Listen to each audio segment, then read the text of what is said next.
Hey friends, Java John here. Join me for a very special On the Flip Side this Saturday, Halloween night at 9:30 p.m. till midnight. I'll be playing for you some great spooky rock and roll songs, and I'll have an interview with none other than Dennis Dunaway, original bass player, founding member, and creative genius behind the Alice Cooper Group. Dennis Dunaway on the Flip Side, Halloween night at 9:30 p.m. here on WFIT. Hi, this is Dennis Dunaway of the Alice Cooper Group, and you are listening to On the Flip Side with Java John on WFIT Public Radio for the Space Coast. All right, welcome, friends. I am joined this evening by a legendary bass player and founding member of the Alice Cooper Group, Mr. Dennis Dunaway. Hello, Dennis. Hi, John. Hey, man, it's great to finally speak to you in person after all this time chatting online. Yeah, it's been you've been in a line of people that have been asking for interviews. I've done so many of them this year, but I think I finally got it down. Well, good. Makes one of us. Yeah. It's been a busy year for Dennis Dunaway and Alice Cooper himself. Maybe we'll kick off with that. How about tell us a little bit about the Hollywood Vampires? Well, the album is Alice's concept, which is the Hollywood Vampires were what they called Alice's drinking group at the Rainbow in Los Angeles. And he was drinking pretty heavily at the time, and then John Lennon would pop in once in a while, and Mickey Dolenz and Keith Moon and Harry Nilsson, and there was a little, I guess it's still there. Last time I was in L.A., it was still there, but you went up a couple of wooden steps into this little, almost like a kid's tree fort. You know, it didn't look very elaborate at all, but it was private. So you go up into this little room that was all wood, and it had a table in the middle, and they'd go in there and drink all night. So some of them were able to dig themselves out of a deep hole of excessive behavior, and others weren't. So the album is in tribute to the ones that weren't able to make their way back. The tribute being that you guys are covering their songs. Right. So it's not just the people that were actual Hollywood vampires, because so it's also to other musicians, you know, that had just died too young. Jimi Hendrix and Jim Morrison were actually before the Hollywood Vampires era started, but they were certainly people that the tribute goes to, and not everybody was remembered on the album. They just couldn't fit that many cuts on the album, but the one cut that Neil Smith and I play on is School's Out Into Another Brick in the Wall, and that's in tribute to Alice's original drinking buddy, Glenn Buxton. And where does the wall come into it on that? Well, Alice has been doing that on stage. The background singing on the wall are little kids, and they kind of borrowed that inspiration from what we did on School's Out. Exactly. And, of course, Bob Ezrin produced both of those. So they had combined those two before the Hollywood Vampires concept came along, but that was the version they wanted to do. And Neil Smith and I were in the studio, and this guy in New York City was saying, so how many times have you recorded School's Out in the studio? And we said, well, this time and the original time. And he said, well, the original time, the Alice Cooper Group was booked into the record plant in New York City by his father. Oh, wow. So now all of a sudden his son is running the studio the next time, all these years later, that we re-record the song. Wow. It's a lot of fun. I mean, the company isn't too shabby. We've got Brian Johnson of AC/DC singing with Alice. We've got Joe Perry, Slash, Johnny Depp on guitar, and it's very impressive. Oh, yeah. And then, of course, we've got me and Neil trying to show those young whippersnappers a thing or two. Yeah, and I mean, what a fantastic album. And like you said, the lineup of guest people in there, Joe Walsh, all those, is amazing. And it's some guy from Liverpool, I think, too, sits in on something or other. Yeah, he has a funny-looking bass. I'll tell you what, Paul McCartney and Alice Cooper doing Come and Get It together is mind-blowing. To hear their voices meld in and out of each other, it just completely freaked me out. It is beautiful. It's the first time Paul ever recorded the song. You know, he wrote it, Right. produced it for Badfinger. Right. And coincidentally, my band, Blue Coupe, with Joe and Albert Bouchard from Blue Oyster Cult fame, Yes. did a show in Minnesota. And the band that followed us was Badfinger. Well, it's Joey's the only original member, Right. but man, they were so good. They were beatily good. And then, right after that, I find out Alice tells me that Paul is in the studio with him doing Come and Get It. Amazing. This is going fast. Alice said he came in the studio. He has the case, the Hofner case is there, and he opens it up, and it's the bass, the original bass. Man. And they're all drooling over it, and Paul says, "Go ahead, pick it up. You can pick it up." And they're like, "Not worthy." It's okay. So did you get to do any shows with the Vampires? No shows. They've done very few shows. Right. Went down to Rio. Yeah. They have Duff McKagan playing bass with who's great, of course. He played a lot on the Hollywood Vampires album. But the original $Billion Babies, Michael, Bruce, Neil Smith, and I did a book event for my new book out in Dallas. Yes. And we had a surprise. This big giant record store there had redecorated the whole store to go with the theme of my book, which has like pink panties on the cover. And so they painted the whole store so it had all pink trim and panties. They threw panties down on the crowd while the band was playing. But we talked to the crowd about the book and just kicked around a bunch of old stories, Neil Smith, Michael Bruce, and I. And we were all sitting in lit-up electric chairs, and the place was packed. It was like a can of sardines in there, and a very enthusiastic, warm crowd. And then we said, well, we're going to play some songs, and we moved the electric chair out of the way, and the stage had, just to give you an idea of how elaborate this place was redecorated, the stage had pink AstroTurf. But anyway, so we played Caught in a Dream with just Michael Neal and I, Michael singing lead, and then we started Be My Lover, and out came Alice out of a secret passageway, and we did a whole set and had a blast, and of course the internet was buzzing on that. Nope, go ahead. Oh, no. So I was going to say, you mentioned snakes, guillotines, and electric chairs. Did I get that in the right order? You did. Yes. Good. You get a brownie point, because I did an interview earlier today, and the guy said, snakes, guillotines, and electric cars. What kind of brownie do I get? Yeah, well, I'll have to think about that. I'll send you something. So snakes, guillotines, and electric chairs came out just about 6 or 8 months ago? It came out on June 9th. Okay. And it's already in its third printing. Oh, my gosh. What a fantastic book, Dennis. You really did it. You really did a great job. I worked on it for 18 years. Wow. When I first started. I was in the hospital. I have Crohn's disease, and I'd had a long demise and ended up in critical condition in the hospital. And they weren't sure if they'd be able to build my strength up enough to survive the surgery. So I decided that I was going to write a book.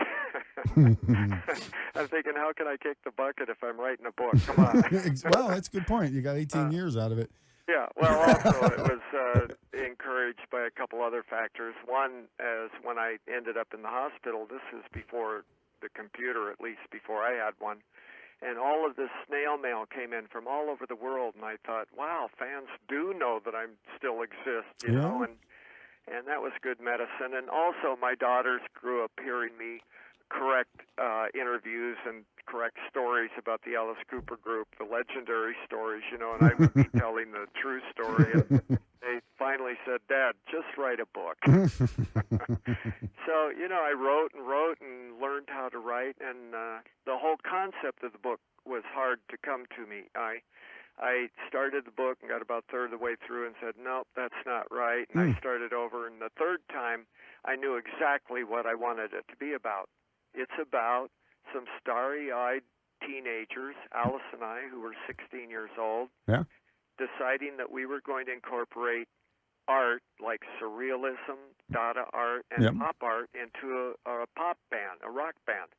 And that's what we did. We got our friends to believe in the idea, and then everything was a collaboration after that, and everybody believed in it enough to go against everybody in the world seemed to be telling us that we were doing something wrong, but we stuck with it until we clawed our way to the top of the glittery rock pile. Yes, man.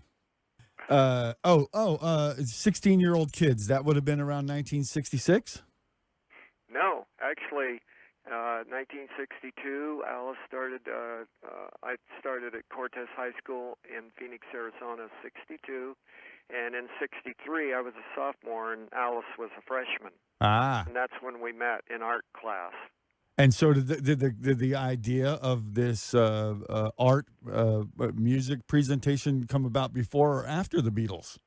No. Well, in 63, I had gone to a movie, and I saw Dwayne Eddy and the Rebels do a surprise performance between the double feature. And I said, well, that's what I want to do, but I couldn't really wrap my head around it seriously until the following year in 64 when the Beatles hit.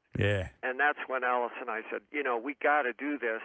And so we didn't know how to play any instruments. We didn't even have a clue what instrument we would play, but we found this other guy at Cortez High, Glenn Buxton, and we also recruited another guy from our long distance. Alice and I also ran cross-country in Arizona in the desert.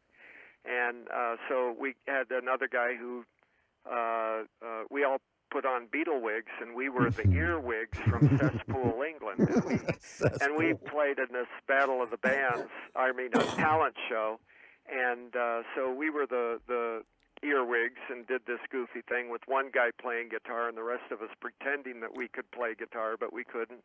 And everybody's laughing, but the girls are smiling at us, and people are, all of a sudden we became the popular band on campus, and we said, okay, now we got to decide what instruments we're going to play, and everybody chose before me, and bass is what's left, which is why I play bass to this day.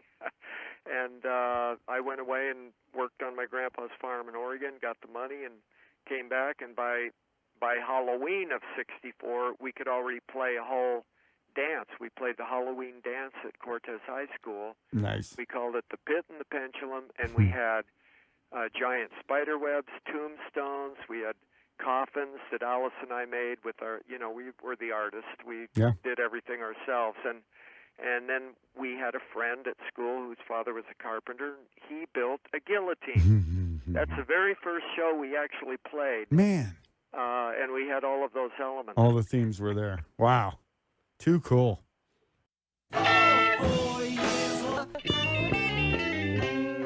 Last night I was watching Good to See You Again, Alice Cooper. And I hadn't seen that in so long. I remember going to see it at midnight movies back in the 70s. But at the very end, very end, when you left the stage, what was it? God Bless America. The flag came down. Right. God Bless America. And then Nixon walked out. And the band beat the crap out of Nixon. Right. And this guy, the actor, was he called himself Dixon. Yes. Yeah, and so he would come out, flash into peace signs, and we'd beat him up and drag him off stage. God, that is hilarious. That guy was so much fun to walk around because he knew his fame as playing Richard Nixon was his days were limited. Yes. He really knew how to milk it. So we'd go to a restaurant with him, and oh man, he'd walk in and start bossing people around. And everybody would get him the best table and everything. It's like if he didn't have the attitude, then you would look at him twice and say, well, I think it's him, but I'm not sure. But when he would come in pointing and bossing everybody around, it was definitely, they thought it was Nixon. And Definitely.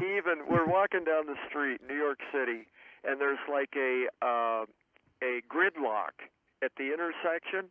And he walks out into the intersection, starts bossing people around, and he cleared that up right away. That's so funny. We're all over on the sidewalk laughing.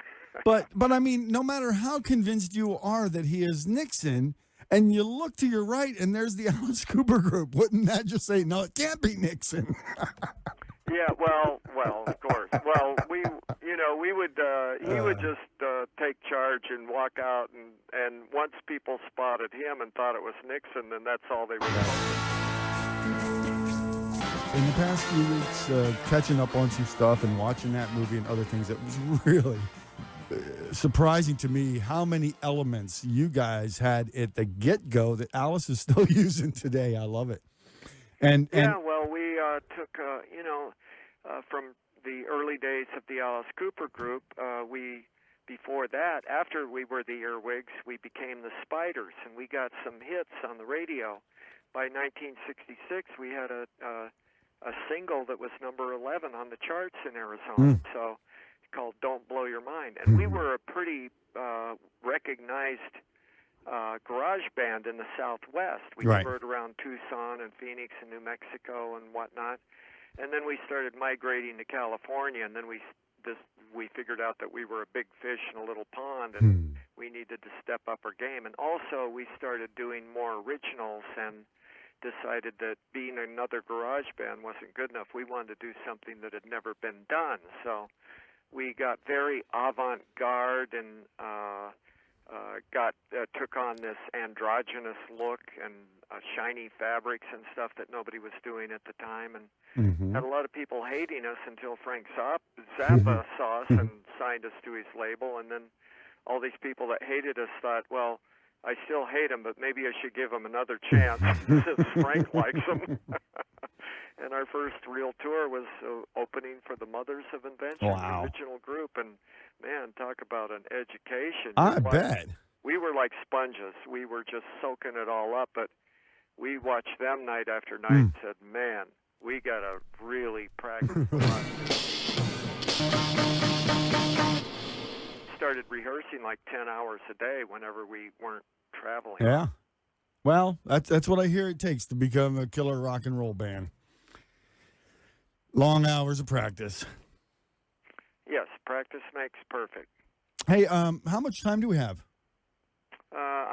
I'm at your disposal. I'm done with all of my other obligations. Okay, we won't go too long, but I do have several more things here. Yeah, I'm free. In reading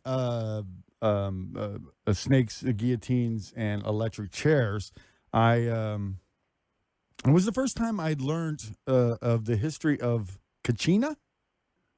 Right, the boa constrictor. Yes. So Kachina came on the scene when?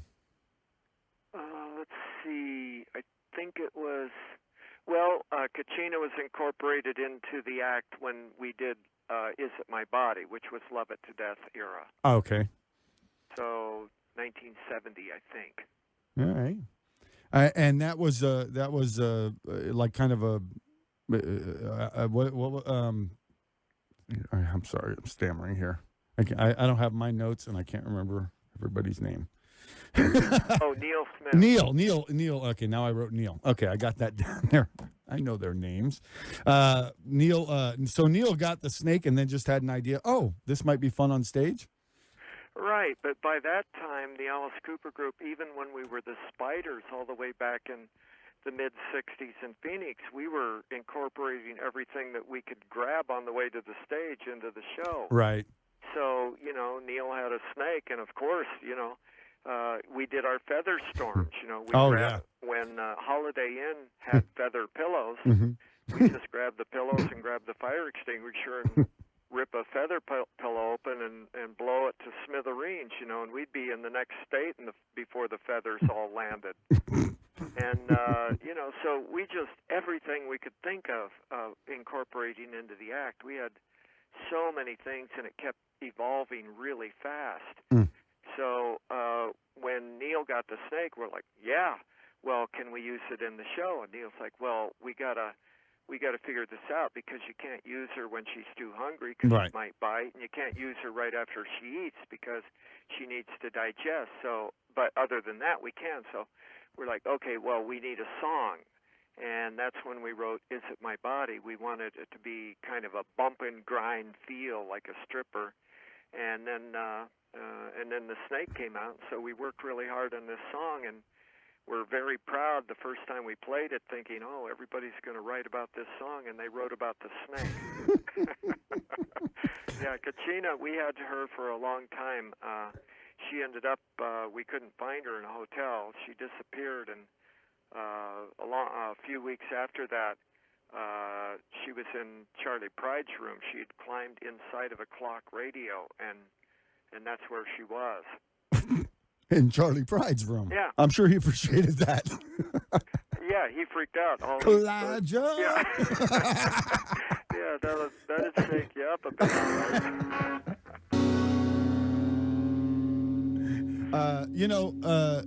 Television in, say, 1973, I'm thinking In Concert or Don Kirshner's. I believe, I'd heard you guys on the radio, but I think that was the first time I'd seen you on television. It was a fairly long television set. It was the scene with the trash cans being thrown around the stage. Right, that was the very first In Concert. We did that show. That was the very first one. Yeah. Wow.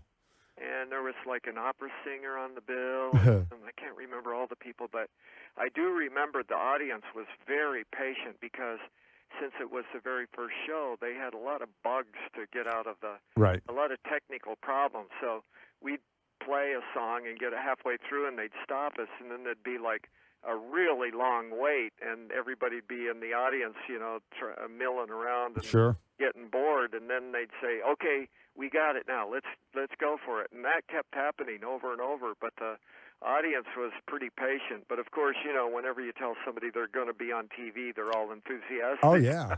Yeah, we had the garbage cans because it was the schools out in the Love It to Death era, but we had this street scene with the gutter cat Right. versus the Jets. So, Right. we would throw garbage cans across the stage and roll tires across the stage, and we had a light and a siren like a police car. Right. And then Neil and Glenn and Michael and everybody would have a big fight, and then Neil would knock Alice out, and he'd fall down after Alice had flipped Michael over onto his back, and then Neil would be up front pounding his chest like King Kong notoriously, and then Alice would sneak up behind him and stab him, and then everything would get dark, and here would come the smoke and everything, and then we would turn into an angry mob, and I would turn into a priest with a Bible, and we would drag Alice up the steps of the gallows and hang him. Yeah.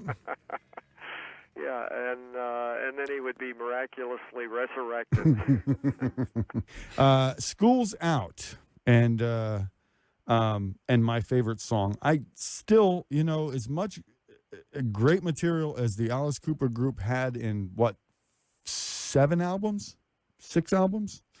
Yeah, well, then a greatest hits, right? Right. I loved the School's Out album, but Alma Mater is the song that just nails me. I just think that is the most incredible thing that you guys ever put together, because it's so emotional, I guess.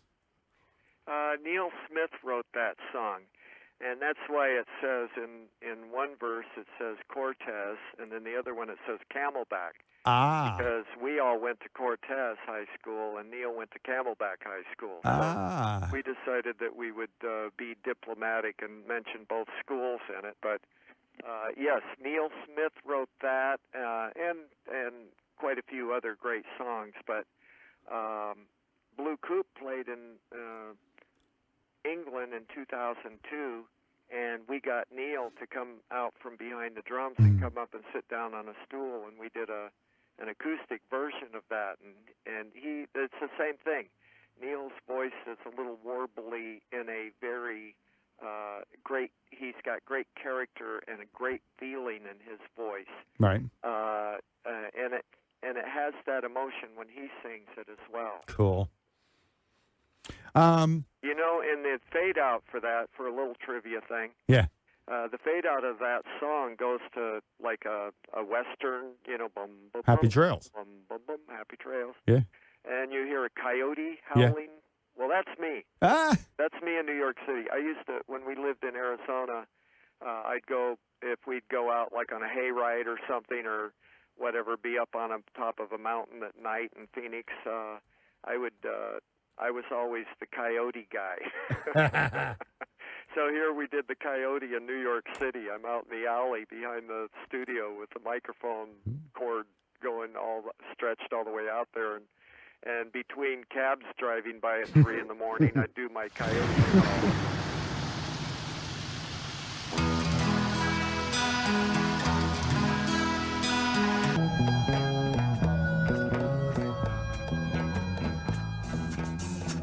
I love that song, and that's a great piece of trivia. And that coyote, I really thought it was a real coyote.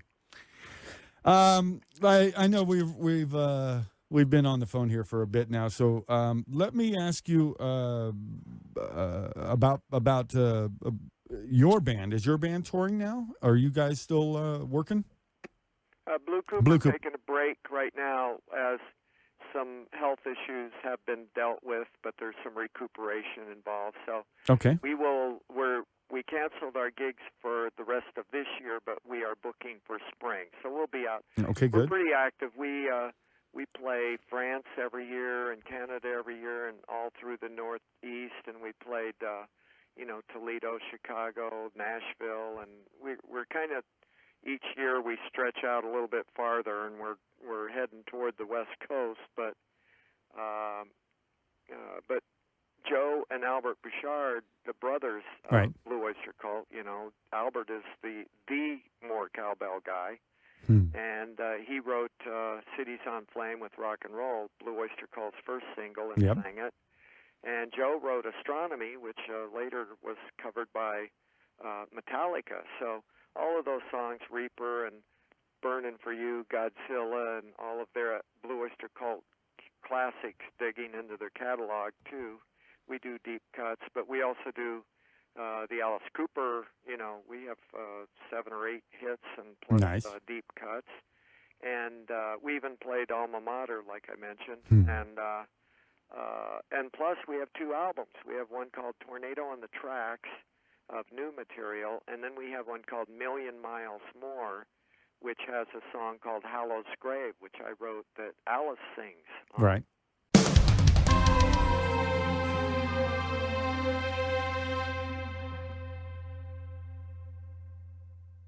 And a little bit earlier, you were talking about the book tour. I see that you're coming to Miami. Yes. It's going to be a blast. I've done a lot of book tours this year, including the Rock and Roll Hall of Fame, New York City, Brooklyn Bridge Park with Manhattan in the background across the river, and that was just an amazing one. Dallas, where Alice came out and joined us, and we did the show, and we're looking forward to coming to Miami. That'll be on November 22nd. And okay, they can find that information out online. The details on that are Neil and Michael going to be joining you this time? No, but you know what? I haven't asked them yet. But, okay, you never know. Yeah, we'll see. We'll see. We always like to have surprises. My wife Cindy will be with me, and that's Neil Smith's sister, who I married. Yes. 41 years ago. I feel like I know Cindy after reading your book. Well, she is. She was prominent in the Alice Cooper story, sure. and she's reflected that way in the book, of course. And she designed all the costumes on the album covers. You can see them on the pictures of us on stage back then. You can see her costumes. And beyond that, she found our managers, Joe Greenberg and Shep Gordon. And indispensable. And your wife. Yeah, well, definitely. And, so Neil's my brother-in-law. Excellent. So the rhythm section has a connection that way too. Excellent. one last thing here that I never knew. Under My Wheels. Right. Under My Wheels. All these years I've been listening to that song, and it's right in my face. Well, that fine line, when that's the other thing that was important for me about the book. I got Chris Hadenfield, who wrote for Rolling Stone for a dozen years. He wrote the cover story of the Alice Cooper Group for Rolling Stone in 1972. Right. And so that's why I chose him, because I knew he was there and I knew he could help me make sure that the mindset of America of that time was in the book, because it's very important for seeing how a band that did what we did could be shocking, because by today's standards it doesn't look that shocking. No. But back then, with all of the censors and everything, it was. So here we have a song that's all happy. Dead Babies is like sounds sinister, but then when people would criticize us, it's about parental neglect. Listen to the verses. Well, Under My Wheels was kind of like that. It's like, Glenn Buxton was in our band, and talk about he's like a combination of W.C. Fields' sarcasm and Keith Richards somewhere in the middle there, but he always said from the very beginning, we don't do any sappy girl songs. So I'm like, Glenn, I wrote this new song, and it's about a girl, and he says, we don't do girl songs. I'm like, no, she gets run over. And okay, that's okay. I rarely bust out laughing out loud while I'm reading a book. Yeah, well, when I first got my very first car, 64 Falcon, and I was, Mr.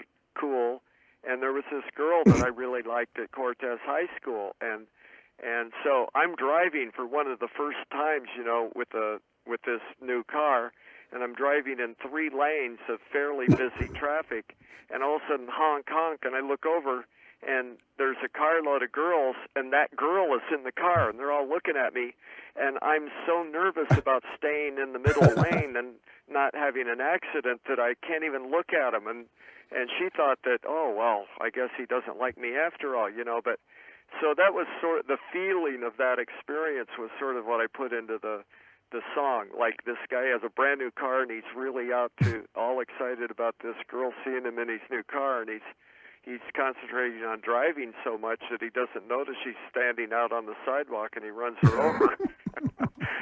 This is tongue-in-cheek. I don't really want to run anybody over. No. And that is a great story, and I think a great way for us to end and mention Happy Halloween to you, Dennis Dunaway.